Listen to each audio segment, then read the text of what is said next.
বন্ধুরা, তোমরা রাত্রে ঘুমোতে যাওয়ার আগে আর সকালে ঘুম থেকে উঠে অবশ্যই ভগবান শ্রীকৃষ্ণের বাণী শোনো।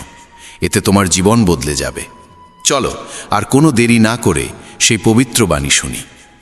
শ্রীমদ্ ভগবদ্গীতাকে নিয়ে বলা হয়েছে একং শাস্ত্রং দিবকী পুত্র গীতাম, অর্থাৎ একমাত্র সেই শাস্ত্র যার গায়ন স্বয়ং ভগবান শ্রীকৃষ্ণের মুখ নিঃসৃত বাণী থেকে হয়েছে, তাই শ্রীমদ্ ভগবদ্গীতা। যখন মহাভারতের যুদ্ধক্ষেত্র কুরুক্ষেত্রে অর্জুন অস্ত্র তুলে নিতে দ্বিধাগ্রস্ত হয়ে পড়েছিলেন, তখন ভগবান শ্রীকৃষ্ণ নিজ মুখে যে শাস্ত্রের গীত গেয়েছিলেন, সেই মহাদিব্য উপদেশই শ্রীমদ্ ভগবদ্গীতা নামে পরিচিত। এর মাহাত্ম্য অপার, অপরিমেয়। এর প্রকৃত মাহাত্ম্য কেউই পুরোপুরি বর্ণনা করতে পারে না। শেষ, মহেশ, গণেশ পর্যন্ত এর সমস্ত গুণগান সম্পূর্ণরূপে প্রকাশ করতে পারেন না। তাহলে আমরা সাধারণ মানুষ তো আরও সীমাবদ্ধ। এমন বলা হয়ে থাকে, যে ঘরে প্রতিদিন শ্রীমদ্ ভগবদ্গীতার পাঠ হয় কিংবা তা শোনা হয়, সেই ঘরে স্বয়ং শ্রীকৃষ্ণের আগমন ঘটে। এই গীতাকে পৃথিবীর প্রতিটি মানুষের পড়া ও বোঝা একান্ত প্রয়োজনীয়, যাতে তারা জীবনের সুখ, শান্তি ও সফলতা লাভ করতে পারে। শ্রীমদ্ ভগবদ্গীতায় মোট 18টি অধ্যায় রয়েছে এবং এই 18টি অধ্যায়ে মোট 700টি শ্লোক রয়েছে। এই কারণেই আমরা আজ শ্রীমদ্ ভগবদ্গীতার ঐশ্বরিক জ্ঞান থেকে অনুপ্রাণিত হয়ে 151টি গুরুত্বপূর্ণ ভাবনার কথা জানব, যেগুলো আমরা খুব সহজ ও সরল ভাষায় তোমাদের বোঝাতে চেষ্টা করব।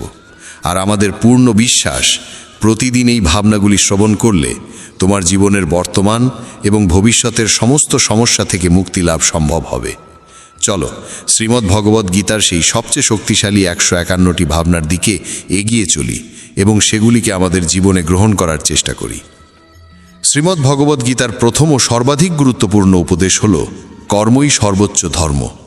ভগবান শ্রীকৃষ্ণ গীতায় অর্জুনকে উপদেশ দিয়ে বলেন, মানুষ জন্ম নিয়েছে কেবল কর্ম করার জন্য, আর কর্ম ছাড়া কেউ কখনো থাকতে পারে না। মানুষকে ফলের চিন্তা না করে কেবলমাত্র নিজের কর্তব্য পালনে মনোনিবেশ করা উচিত। সবসময় সৎকর্ম করা উচিত, কারণ কর্ম সেই ফসল যা মানুষকে যেভাবেই হোক কেটে নিতে হবে। যেমন কর্ম হবে ঠিক তেমনই তার ফলও হবে। কর্মের হিসেব খুব সহজ। ভালো করো, ভালো ফল পাবে; খারাপ করো, খারাপ ফল পাবে। মানুষ যে রূপে ঈশ্বরকে স্মরণ করে, ঈশ্বরও তাকে সেই রূপেই দর্শন দেন। নিজের শক্তিকে দুশ্চিন্তায় ব্যয় না করে সমস্যার সমাধান খুঁজতে ব্যবহার করাটাই বুদ্ধিমানের কাজ। অসৎ জিনিস দেখা আর শোনা থেকেই আসলে অসৎতার শুরু হয়। যে মানুষ এই মূল্যবান মানব জীবন পেয়েও ঈশ্বরের নাম কীর্তন করে না, সে দুর্বুদ্ধি মানুষ, যিনি মোক্ষের সিঁড়ি পেয়েও সেটায় চড়ার চেষ্টা করে না। ভগবান শ্রীকৃষ্ণ বলেন, হে মানব, যদি তুমি এই সংসারের সকল দুঃখ থেকে মুক্তি চাও, তবে আমার ভক্তি করো। যে আমার ভক্তি করে না, সে এই জীবনেও নয়, মৃত্যুর পরেও শান্তি পায় না। যারা অসৎ কর্মে লিপ্ত, অধম প্রকৃতির, যাদের বুদ্ধি মায়ায় আচ্ছন্ন, তারা কখনোই আমার পূজা করে না বা আমাকে পাওয়ার চেষ্টা করে না। নিজেকে ভগবানের প্রতি সম্পূর্ণরূপে সমর্পণ করো, এটাই সবচেয়ে বড় আশ্রয়। যে কেউ এই আশ্রয়কে চিনে নিতে পারে, সে সব রকমের ভয়, চিন্তা ও দুঃখ থেকে মুক্ত হয়। ভগবানের উপর বিশ্বাস রাখো সেই শিশুর মতো, যাকে যদি কেউ বাতাসে ছুঁড়ে দেয় তবুও সে হাসে, ভয় পায় না, কারণ সে জানে কেউ তাকে পড়তে দেবে না। ভগবান শ্রীকৃষ্ণ বলেন, তুই মন ছোট করিস না। যেখানে তোর নিজেরই মুখ ফিরিয়ে নেবে, সেখানে আমি তোর পাশে থাকব। জীবনে কখনো কারো সঙ্গে নিজের তুলনা করিস না। তুই যেমন আছিস তেমনটাই শ্রেষ্ঠ। প্রেরণার সবচেয়ে বড় উৎস হলো তোর নিজের ভাবনা। তাই সব সময় ভালো ভাব, বড় ভাব, আর নিজেকে জয় করার জন্য নিজেকেই অনুপ্রাণিত কর। যে দুঃখ ভোগ করে সে ভবিষ্যতে সুখী হতে পারে, কিন্তু যে দুঃখ দেয় সে কখনো সুখী হতে পারে না। তাই নিজের মধ্যে করুণা রাখিস, ক্রোধ নয়, কারণ ফুল তো মেঘের বৃষ্টি নিয়ে খেলে, তার গর্জন নিয়ে নয়। মানুষ যতই মিষ্টি কথা বলুক, যদি সে মিথ্যা হয়, তাহলে সে একদিন তোর জন্য বিষ হয়ে উঠবে। আর একজন সত্যবাদী যতই তোর কাছে কঠোর মনে হোক, সে একদিন তোর জীবনের ওষুধ হয়ে উঠবে। ভগবান শ্রীকৃষ্ণ বলেন, মন শান্ত রাখার চেয়ে বড় সম্পদ এই দুনিয়ায় আর কিছু নেই। যে ব্যক্তি নিজের মন শান্ত রাখতে শিখে গেছে, তার চেয়ে ধনী কেউ হতে পারে না। সময় কখনো মানুষের তৈরি পথে চলে না, মানুষকে সময়ের দেখানো পথে চলতে হয়। একেই বলে নিয়তি। জীবন তখনই কঠিন লাগে যখন আমরা নিজের পরিবর্তনের বদলে পরিস্থিতি বদলাতে চাই। সত্য কখনো দাবি করে না যে সে সত্য, কিন্তু মিথ্যে সর্বদা দাবি করে যে শুধুমাত্র সেই সত্য। ভগবান শ্রীকৃষ্ণ বলেন, যেমন আলো অন্ধকারে দীপ্তি দেয়, তেমনি সত্য নিজ আলোয় জ্বলে। তাই মানুষের সর্বদা সত্যের পথেই চলা উচিত। ভগবান বলেন, হে অর্জুন, কি হারিয়ে গেছে যে তুই কাঁদছিস? কি এনেছিলিস যা তুই হারিয়ে ফেলেছিস? তুই কি সৃষ্টি করেছিলিস যা নষ্ট হয়ে গেছে? তুই যা পেয়েছিস এখান থেকেই পেয়েছিস, যা দিয়েছিস এখানেই দিয়েছিস। যা আজ তোর তা কাল অন্য কারো হয়ে যাবে, কারণ পরিবর্তনই এই জগতের নিয়ম। সময়ের সাথে সাথেই জগতের সব কিছু বদলায়, সব কিছুই পরিবর্তনের নিয়ম মেনেই চলে। এই দেহ তোর নয়, তুই এই দেহের মালিকও নোস। এই শরীর 5টি মৌলিক উপাদান দিয়ে তৈরি: অগ্নি, জল, বায়ু, মাটি আর আকাশ। একদিন এই শরীর সেই পঞ্চতত্ত্বেই বিলীন হয়ে যাবে। এই দুনিয়ায় ভাগ্যের চেয়ে আর সময়ের আগে কিছুই কারোর কপালে জোটে না, আর কোনোদিন জুটবেও না। জীবনে নিজের বাক্য সংযম রাখা খুব জরুরি, কারণ কথার দ্বারা দেওয়া আঘাত কখনোই সহজে সারে না। কৃষ্ণ বলেন, ধর্মের জন্য যুদ্ধ করতে শেখো, অধর্মীর কাল হয়ে উঠতে শেখো, আর আপনজনের জন্য ত্যাগ করতে শেখো। সত্য সবসময় জলের ওপর তেলের বিন্দুর মতো। যতই মিথ্যের জল ঢালা হোক না কেন, তা সবসময় ওপরে ভেসে থাকে। সজ্জন মানুষের উচিত সদা উত্তম আচরণ করা, কারণ সাধারণ মানুষ তাদের পথচিহ্ন অনুসরণ করেই নিজের পথ খোঁজে। যদি কারোর ভালো করতে না পারো, তাহলে খারাপও করো না, কারণ এই দুনিয়া দুর্বল হতে পারে, কিন্তু যিনি এই দুনিয়া তৈরি করেছেন তিনি নন। যে ব্যক্তি শ্রীমদ্ ভগবদ্ গীতা পড়ে এবং সেই অনুযায়ী জীবন পরিচালনা করে, তার সমস্ত পাপের প্রভাব মুছে যায়। জীবনে আমরা কতটা সঠিক আর কতটা ভুল, কথা কেবল দুইজন জানে। এক তো সেই পরমাত্মা, আর দুই আমাদের নিজ অন্তরাত্মা। মৃত্যু একটি অটল সত্য, যা কখনোই পরিবর্তন করা যায় না। এই জগৎ সৃষ্টির আদিকাল থেকেই জন্ম মৃত্যুর চক্র চলে আসছে। যেমন একজন মানুষ পুরনো পোশাক ছেড়ে নতুন পোশাক পরিধান করে, তেমনি আত্মাও পুরনো ও নিরর্থক দেহ ত্যাগ করে নতুন দেহ ধারণ করে। এটাই প্রকৃতির নিয়ম। এই সত্যকে গ্রহণ করে ভয়মুক্ত হয়ে বর্তমানকে পূর্ণভাবে বাঁচতে শেখা উচিত। জ্ঞানী মানুষ কখনো মৃতের জন্য শোক করেন না, আবার জীবিতের জন্যও শোক করেন না, কারণ তারা জানেন যে চলে গেছে সে আবার ফিরে আসবে, এবং যে আজ আছে একদিন সেও চলে যাবে। শ্রীকৃষ্ণ বলেন, জীবনে যদি কখনো সুযোগ আসে, তবে কাউকে সহায়তা করতে সারথি হও, স্বার্থপর নয়। যেমন একটি প্রদীপ নিজের আলো কম না করেও হাজারো প্রদীপ জ্বালাতে পারে, তেমনি আনন্দ ভাগ করলে তা কখনো কমে না। যার হৃদয় ধর্মে পরিপূর্ণ, সে ধর্মের উপদেশ দেয়, আর যে অধর্মে ডুবে থাকে তার উপদেশও অধর্মের হয়। মানুষ দুঃখী হয় এই কারণে নয় যে সে ঈশ্বরে বিশ্বাস করে না, বরং সে ঈশ্বরের কথা শোনে না বলেই দুঃখ পায়। সময় হলে সকল কিছুই মানুষকে প্রাপ্ত হয়, কিন্তু সময়ের আগে কিছু পেতে চাওয়াই দুঃখের মূল কারণ। ক্রোধ হলো সেই দরজা যা মানুষকে নরকের পথে নিয়ে যায়। ক্রোধ মানুষের চিত্তকে অশান্ত করে তোলে এবং সেই অস্থিরতায় সে নিজেকেই ক্ষতিগ্রস্ত করে ফেলে। শ্রীকৃষ্ণ বলেন, যতই রাগ আসুক না কেন, ক্রোধ থেকে বিরত থাকা উচিত। নিজের মনে শান্ত থাকার চেষ্টা করতে হবে। এই জগতে কেউই নিজে থেকে মহান নয়, তার কর্মই তাকে মহান করে তোলে। সঠিক কর্ম মানে এমন ফল নয় যা সব সময় শুভ হয়, বরং সঠিক কর্ম সেই যার উদ্দেশ্য কখনো অশুভ নয়। মানুষ সব সময় নিজের ভাগ্যকে দোষারোপ করে, অথচ সে জানে যে ভাগ্যের চেয়েও শ্রেষ্ঠ তার কর্ম, যা সে নিজে হাতে গড়ে নিতে পারে।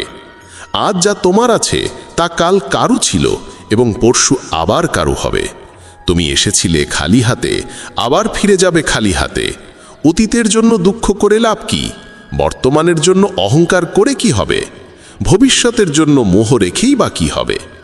বুদ্ধিমান ব্যক্তিকে ক্রোধ ও লোভ পরিত্যাগ করতে হয়, কারণ এগুলো আত্মার পতন ঘটায়। মানুষ হৃদয় থেকে যা দান করতে পারে তা হাত দিয়ে কখনো সম্ভব হয় না, আর যে কিছু না বলেও যা বলে দিতে পারে তা কখনো শব্দ দিয়ে বলা যায় না। মনকে নিয়ন্ত্রণে রাখা ভীষণ প্রয়োজন। মানুষের মন বায়ুর মতো চঞ্চল। এই মনই মানুষকে কামনা বাসনার পথে ভাসিয়ে নিয়ে যায়। তাই জীবনে সফল হতে হলে মনকে আয়ত্তে আনা আবশ্যক। মনকে নিয়ন্ত্রণে রাখলে মস্তিষ্কের শক্তি একাগ্র হয় এবং তা কাজের সফলতা এনে দেয়। গীতার মতে যে ব্যক্তি নিজের মনকে আয়ত্তে এনেছে সে মন থেকে উদ্ভূত অপ্রয়োজনীয় চিন্তা ও ইচ্ছা থেকেও মুক্ত থাকে এবং নিজের লক্ষ্যে সহজেই পৌঁছে যায়। কিন্তু যদি মনকে আয়ত্তে না আনো তবে এই মনই তোমার সবচেয়ে বড় শত্রুতে পরিণত হবে। কোনো মানুষ তার সময়ের আগে কিংবা ভাগ্যের বেশি কিছু পায় না, তবে তবুও চেষ্টা চালিয়ে যেতে হবে। সবসময় সন্দেহ করা মানুষ কখনোই শান্তি পায় না, তাই সন্দেহ থেকে বিরত থাকা প্রয়োজন।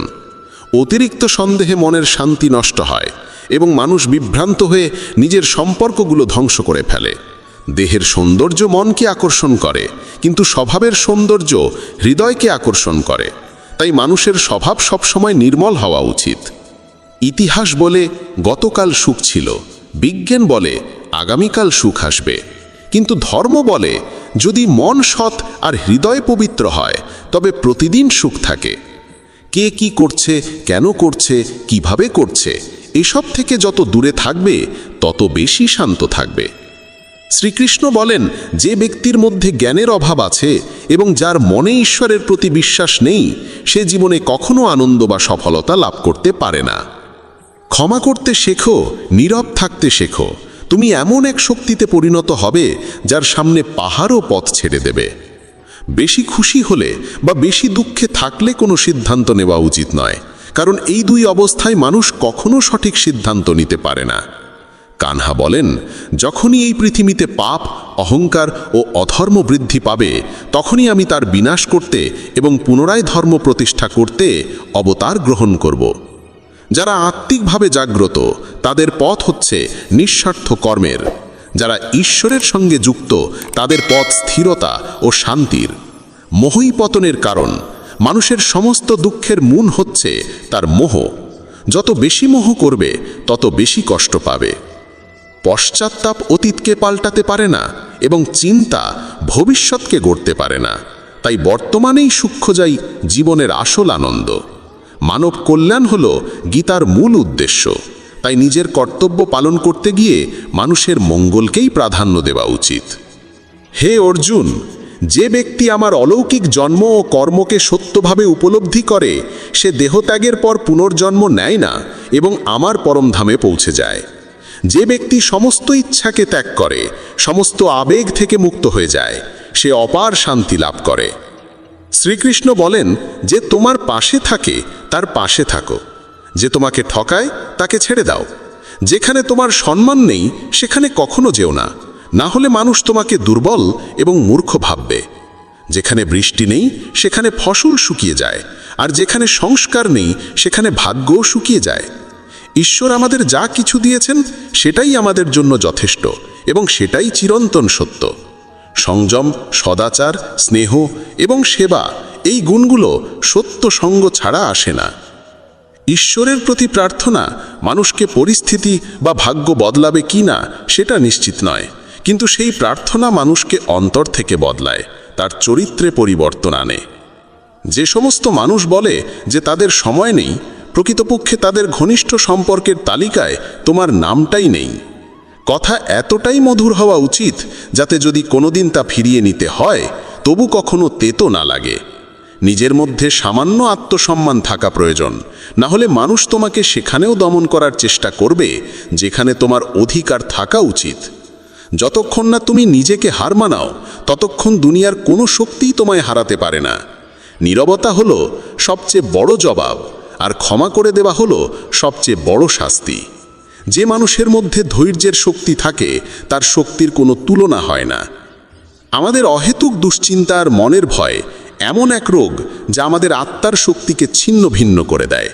মানুষকে জীবনের চ্যালেঞ্জ থেকে পালানো উচিত নয় এবং ভাগ্য বা ঈশ্বরের ইচ্ছাকে অজুহাত বানিয়ে চলা উচিত নয়। দুর্বল তুমি নও, তুমি তো সময়ের সন্তান, আর সময় কারোর এক জায়গায় থাকে না। তুমি শুধু তোমার কর্ম করে যাও। যে কখনো সংকট দেখেনি সে নিজের শক্তির আসল পরিচয় জানে না। যে মানুষ অন্যের কষ্ট বোঝে, যার মধ্যে দয়া আছে, যার হৃদয় ভালো, তাদের আবার জন্ম নিতে হয় না। কাউকে কিছু দিয়ে অহংকার করো না। কে জানে তুমি দিচ্ছ না, শুধু আগের জন্মের ঋণ শোধ করছো। অহংকারী মানুষের বংশ, ঐশ্বর্য আর মর্যাদা, এই তিনটেই একে একে হারিয়ে যায়। বিশ্বাস না হলে কৌরব আর কংসের উদাহরণ দেখো। যদি কারো উপর বিশ্বাস করতে চাও তবে তার কথায় নয়, তার আচরণে নজর দাও। ভগবান শ্রীকৃষ্ণ বলেন, যে মানুষ আমাকে চিনে যায় সে জন্ম আর মৃত্যুর বন্ধন থেকে মুক্ত হয়ে যায়। যা তোমার ভাগ্যে আছে তা তোমার কাছে নিজেই এসে যাবে, আর যা তোমার নয় তা এসেও সরে যাবে। যেমন হাওয়া নৌকাকে দিকভ্রষ্ট করে দেয়, তেমনি মানুষের বাসনা তার বুদ্ধিকে বিভ্রান্ত করে তোলে। ভগবান শ্রীকৃষ্ণ বলেন, যে মানুষ সুখ দুঃখ মান অপমান সব অবস্থায় শান্ত থাকে সেই মানুষই আমার কাছে অতি প্রিয়। সময় এক অদ্ভুত ব্যাপার।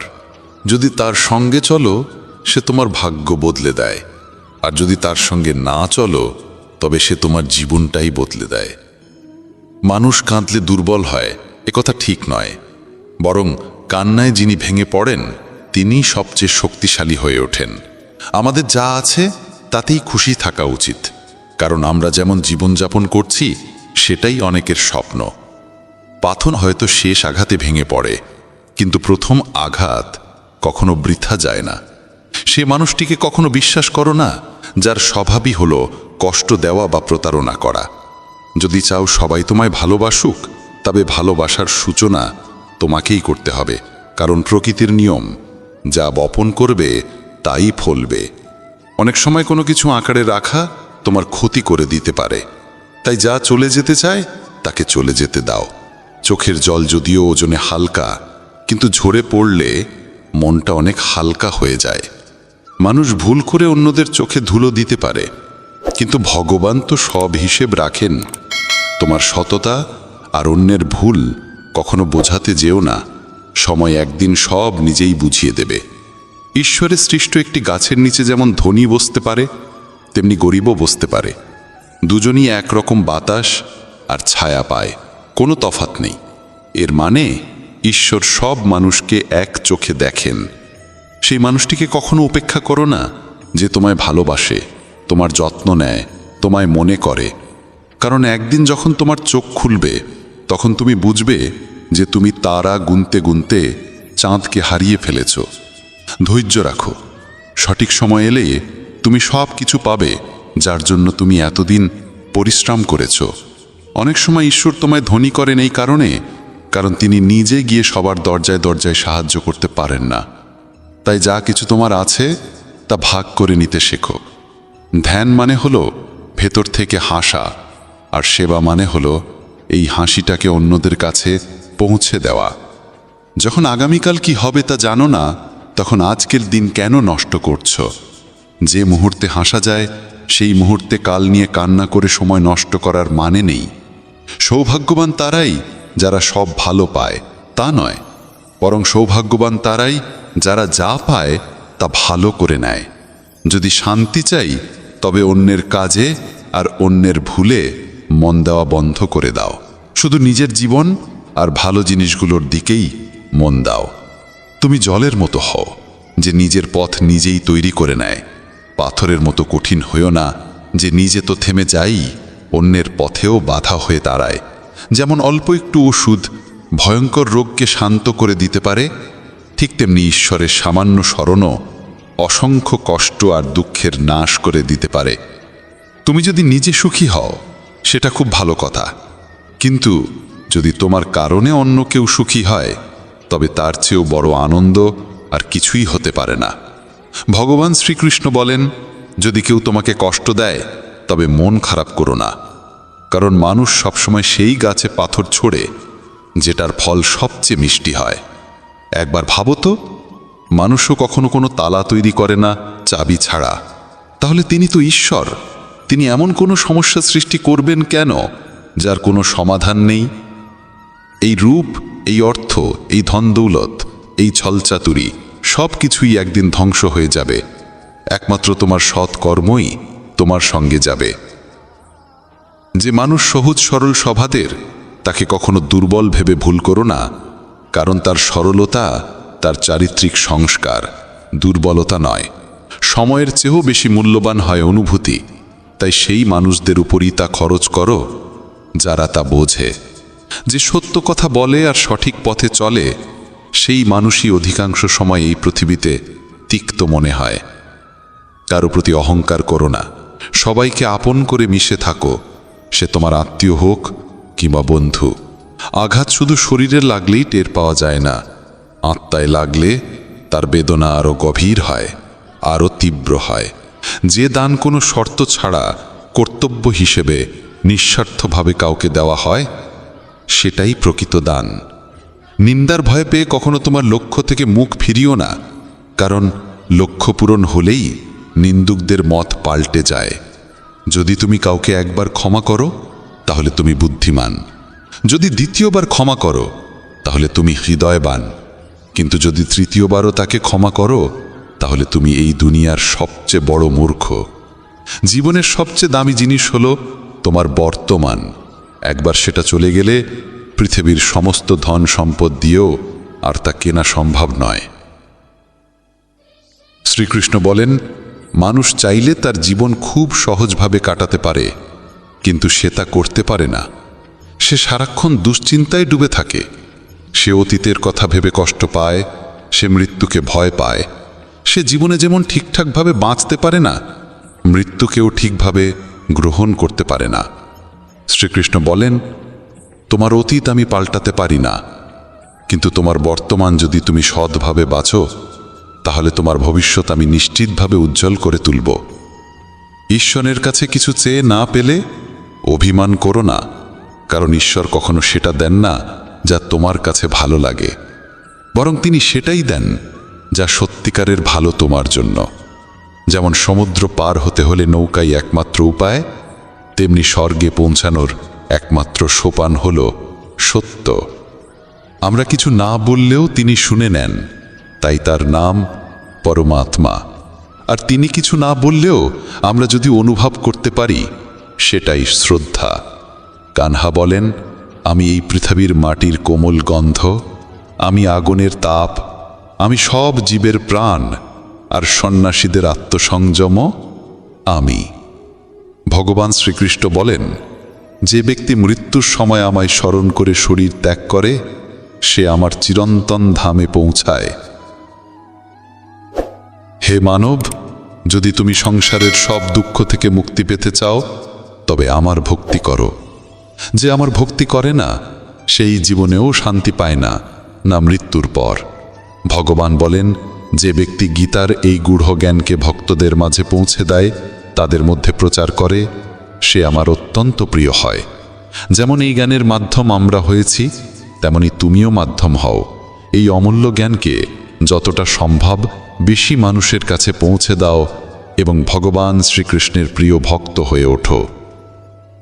বন্ধুরা, যদি ভগবান শ্রীকৃষ্ণের এই বাণী তোমার ভালো লেগে থাকে তবে মন্তব্যে জয় শ্রী রাধে কৃষ্ণ লিখতেই হবে।